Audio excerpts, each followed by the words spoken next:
What was Elisabeth Moss carrying in her bag when she got stopped by airport security? Better yet, why does she keep falling asleep on the set?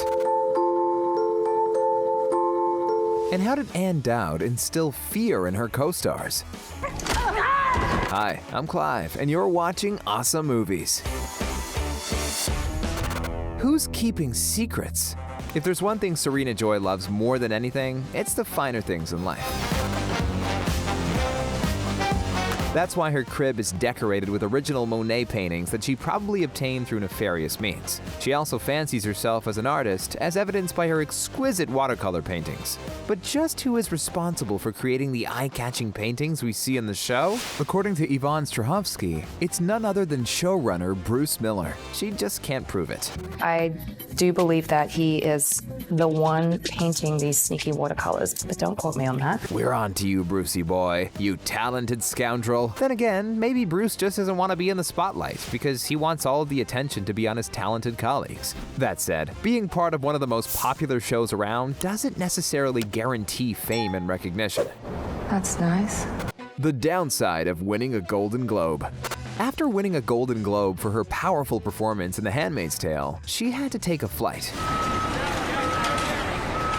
And that meant having to deal with an airport security guard who wanted to know why she was carrying a suspicious box with a giant metal object inside it.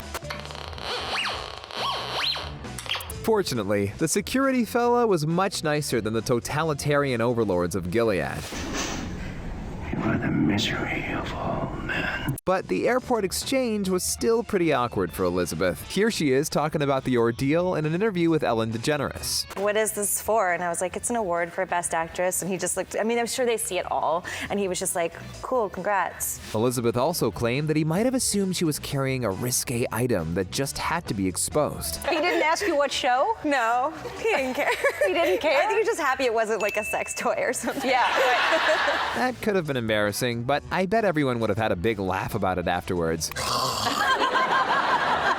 Because if there's one thing the Handmaid's Tale cast enjoy, it's not taking themselves too seriously.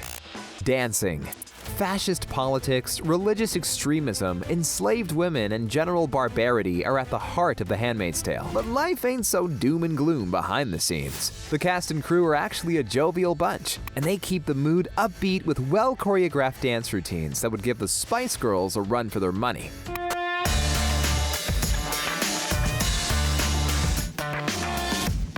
Maybe Gilead would be a more chilled-out place if the authoritarian regime in charge spent more time boogieing and less time acting like jerks. But it's great to see that the weighty material of the show's story doesn't destroy the cast's good vibes in the same way it crushes TV viewers. Heck, if Elisabeth Moss had her way, she'd choose dancing any day of the week. I'm arguably more excited about that than the show. Moss just can't resist an opportunity to show off her mad skills. Here she is twerking while promoting The Handmaid's Tale on The Ellen DeGeneres Show. The only downside to dancing is that it takes up too much energy, and the cast needs to recharge their batteries after a while. Hitting the hay. Critics have praised The Handmaid's Tale for being super woke, but the show's lead star gets sleepy quite easily. Giving such physically and emotionally draining performances takes its toll on Elisabeth, and that means she has to grab some shut-eye during her downtime. Oh yeah, I'm a champion napper. Like I am very, very good at it. She even has her own napping schedule, and she wasn't willing to break that routine just because she landed a gig in Hulu's hottest show. I do it at lunch. For like 15 years, I've done it at lunch. But it isn't as simple as just lying back, closing your eyes, and dozing off. Can I get a medium drip with a shot and a tall non-fat cap? According to Elisabeth, she needs to complete a pre-nap ritual before she can enter snooze mode. If I eat something, it has to be dark. I put like headphones in and put on a white noise app.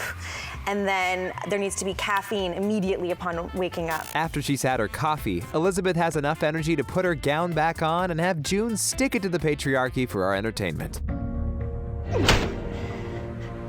Yvonne Strahovski also knows that fatigue all too well. When she returned to work for season 3, she was exhausted given that she'd recently given birth to her first child.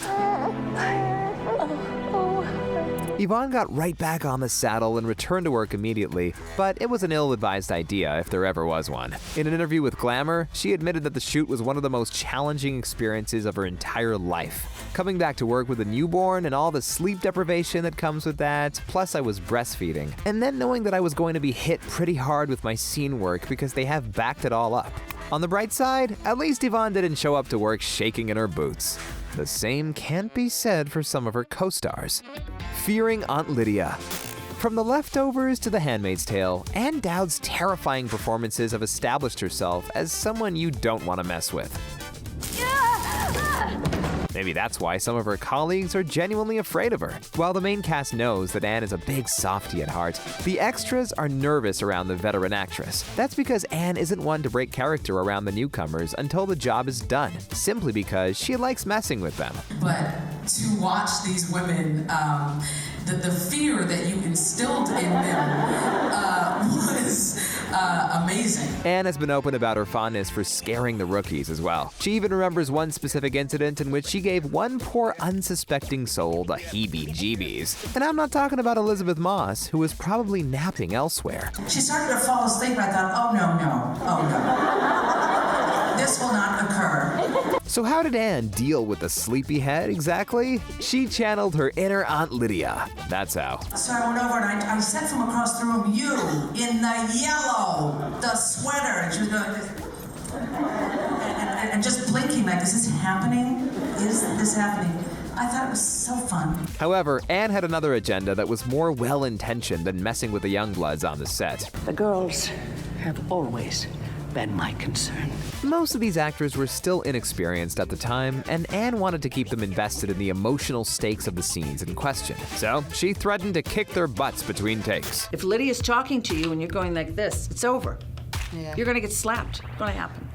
So it was trying to create that atmosphere in which they would be terrified, for at least a minute or two. And being in character was enough to scare some of the regulars as well, though. Poor Alexis Bledel even felt nervous around her colleague during a scene in which their characters had a confrontational exchange in a dark, eerie room. It's like I cut out your tongue. According to Alexis, Anne was so in character that it sent shivers down her spine. The scene was really felt like a little bit of a horror film. Anne had no problem scaring people, but some of the Handmaid's Tale stars are too nice to play villains. Remember Margaret Atwood's cameo as one of the evil aunts in the season 1 premiere? Her fault.